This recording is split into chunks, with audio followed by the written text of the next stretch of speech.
Hi, everybody. I'm Madison. I am the program manager for the Amazon Quick Learning series. Today, we'll be talking about how to create a quick flow with Agentic AI. Specifically, our use case today is going to be looking at a communication scanner, and we're going to get into a little bit of what that is. But first, I want to again introduce Inan. So Inan Chowdhury here is going to be our demo speaker today. He's going to showcase what he's built as a solution that internal Amazonians can access into their accounts. He is an L&D consultant apprentice based out of London on the Prime Video advertising team.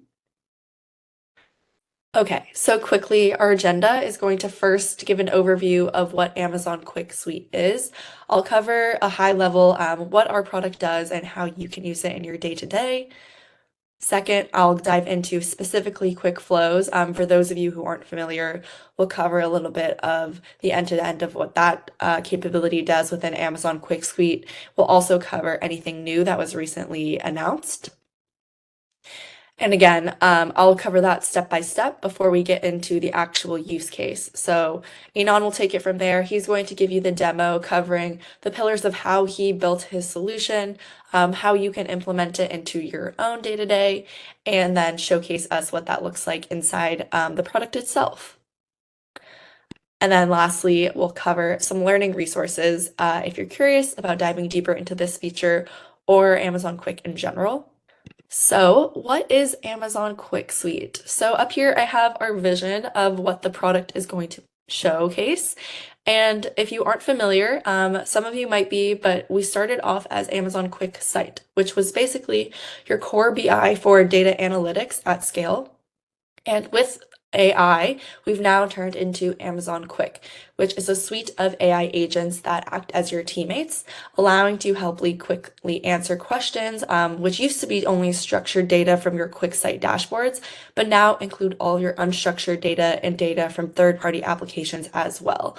And the ability to do this allows you to help you work faster and be more efficient in your day-to-day tasks, and actually take actions from the insights that you're getting with our agents. And so specifically with Amazon Quick Suite, you are able to have this chat agent, which you can see here. If you aren't familiar, this is what the home console looks like. You can get answers that help you to make smarter decisions in one environment, which is Amazon Quick. You'll see how we can take actions alongside agentic teammates, some of which have to do with our third-party apps, which we see a little bit here in the demo today. And as all AWS, this is a private and secure environment, so your data that is used to power the agents inside Amazon Quick is not going to be used outbound from this environment.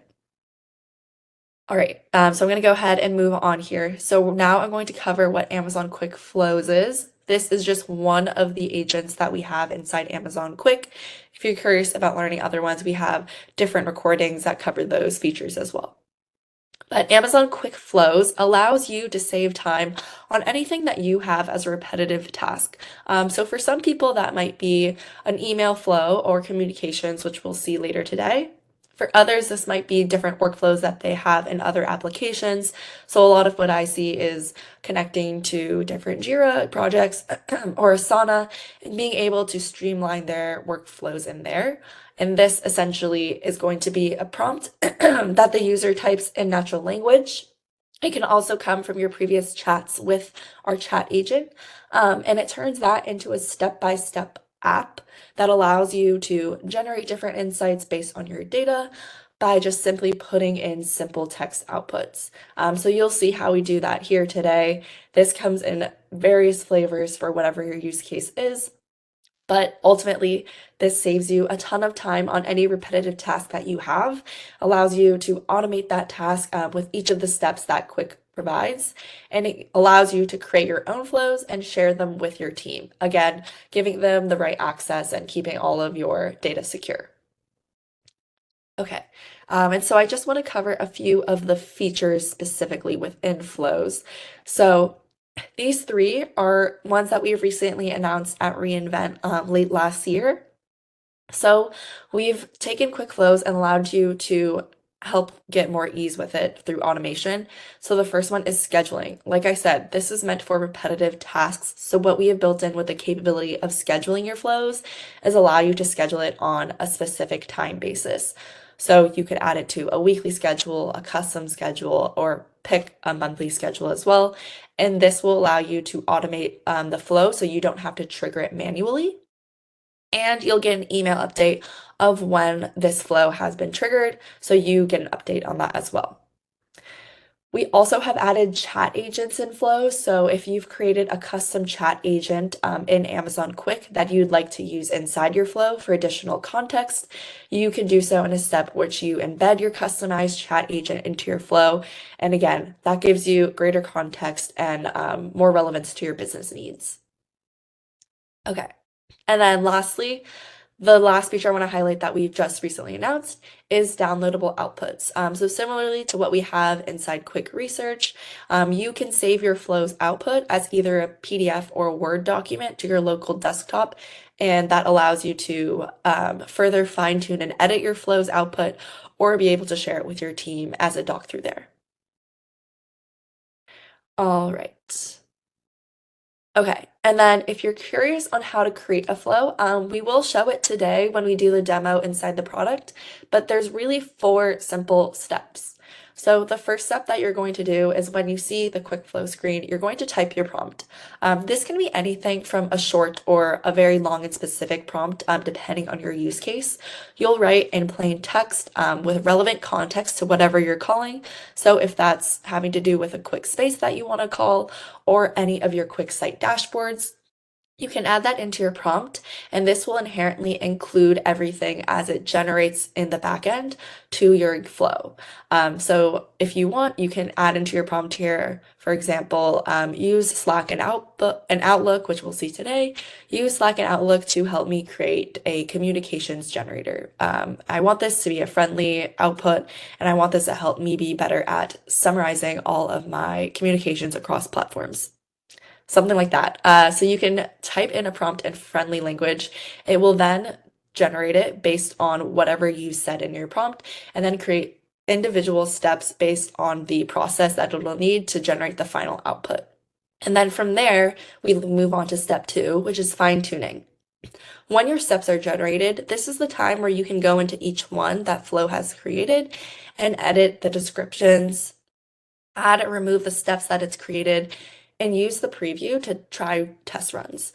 So this is really helpful, again, to fine tune things even more specific to your context. If you see that each step is a little bit too general, you'll see here later today how we can edit that step to be more specific. And then once you're done is step 3, you'll publish your flow. So all you'll have to do is hit publish, share it to those who you want to share it to with your team. I recommend not sharing it at all and doing some test iterations on your flow, which is the 4th step. And from there, you'll be able to test out your flow fully. And again, we always emphasize keeping your human in the loop. So that 4th step is iteration. And what we mean by that is we want you to test out your flow first, making sure everything works out. If you see something needs tweaking, going back in between the editor and the published format to make sure that your flow works the way that you want to. And that's really it. There's just 4 simple steps of creating a flow. We'll see how that looks like in the demo, but now I'm going to pass it off to Inan, and he's going to talk about how he created his use case with Quick Flows.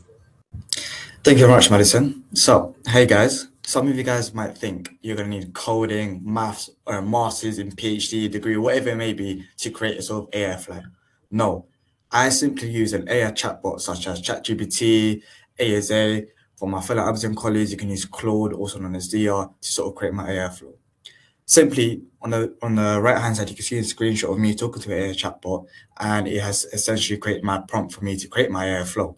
The formula is simple, as you can see on the left-hand side.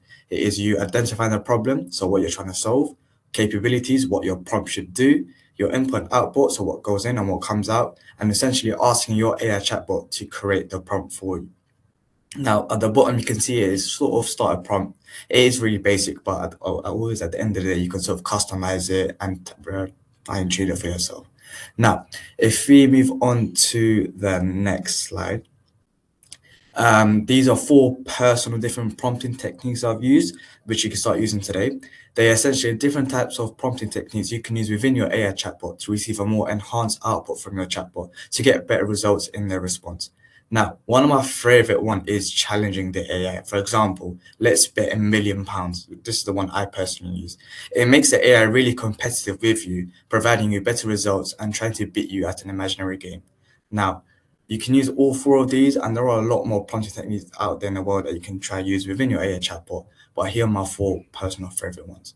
Now, let's get straight into the demo. Now, once you come onto Amazon Quick Suite, for you to start enabling to create your AI flow, you will start need to, as Madison said before, to import your prompt. It can be really short, up to one sentence, or it can be as lengthy as my one. Now, to save time, I already copied and pasted a prompt up to 9,500 characters, and we are simply going to click generate. So whilst that is generating, let's quickly skip to the result of what it would look like, because it does take time for it to generate as I've input in 9,500 characters. So here's what it would look like essentially. We'll take a quick look. So what we're going to go through now is once it's completely identified your problem, the four different types of formulas, it will come up with something like this, depending on your prompt. And of course, it's not going to be pitch perfect. So you are going to have to sort of manually edit each tab, each prompt to see what you'd want, what you want to go through. And in this specific use case, is literally a Outlook and Slack scanner. So what it does is it will go through your different types of communication methods and whatever keywords you want to sort of identify, this AI flow would go ahead and do that for you. So in this case, let's give it a quick test. Luckily enough, Madison, beforehand, we have sent me dummy emails for us to test this, and it is going to be free food. Now, if you are searching free food within your emails, that is a bit concerning. But hey, I do get it. We all have to think about food at some point. But anyways, moving on, we're going to search for free food. We're going to put NA because we want it to be generalized, and let's do last 14 days, and we want to include red messages, and we're just simply going to begin to click start. Now, of course, it's AI. It's going to take some time to generate and go through all of the different types of communication methods. So let's just skip to the result. It's still the exact same prompt, exact same tool. And once it's done, it will come back to you with everything and anything related to your keyword. Keep in mind, mine was only free food. And luckily enough, here are the dummy emails that we signed up beforehand from Madison. As you can see, there's my proof and evidence. And it comes up with your Outlook emails first. Here we have free food, yummy donuts, anything related, any synonyms related to your keywords. And then it will go through your calendar as well, your Outlook calendar. Unfortunately, I don't have any free food events, which is quite disappointing. And then it will move on to your Slack messages, where, for example, at Amazon, I do have a channel called LHR16 Free Food, and it will go through all of your channels related to free food channels. And then last but not least, it will generate a summary of all of the three combined. So your Slack messages, your calendar, and your Outlook emails. Now, for peace of mind, let's go back to the first initial prompt. So if you guys remember just a few minutes ago, that 9,500 character prompt I inputted, this is what he has come up with. It is quite similar to the previous ones we literally just turned from. And of course, you are going to get errors such as scan stack messages above here. All you simply need to do is literally click it and find the error. So the error that I can easily identify is I need to select an action type. So this one is specifically talking about scanning Slack messages. Of course, I'm not going to be telling this prompt to invite users. It doesn't make sense to create a reminder. I simply want to make it similar to what the prompt is asking for it to do. So in this case scenario, it will be search messages and files, which are simply fixed. Click confirm. Once you have done that, you can go back to your run mode. Just click save. Of course, you're going to need to adjust and redefine your prompts. Once you have done that, boom, test it out. It will be a lot of trial and error. So keep in mind, it is sometimes can be a headache, and if you do want to get pitch perfect, be prepared for a lot of trial and error. So if we go to my established one, or the one that I've sort of published out already, so of course, once Amazon QuickSuite has generated your flow, you would have potentially different types of tabs that might not relate to what you're looking for. So you can simply just delete them over here. the error that we were just looking at before, where I had to connect to media ads or whatever shared workspace for Slack, you can literally simply using a prompt section here. You can keep refining, readjusting. Again, you can go back to your AI chatbot to sort of come up with another prompt. Just the other week, I was experiencing a few errors where my flow wouldn't specifically search for free food. It would come up with everything else but free food. So what we essentially had to do is go through, scan Outlook emails, scan calendar and Slack messages, and ensure that the prompting does directly link to whatever the keyword is inputted at the top.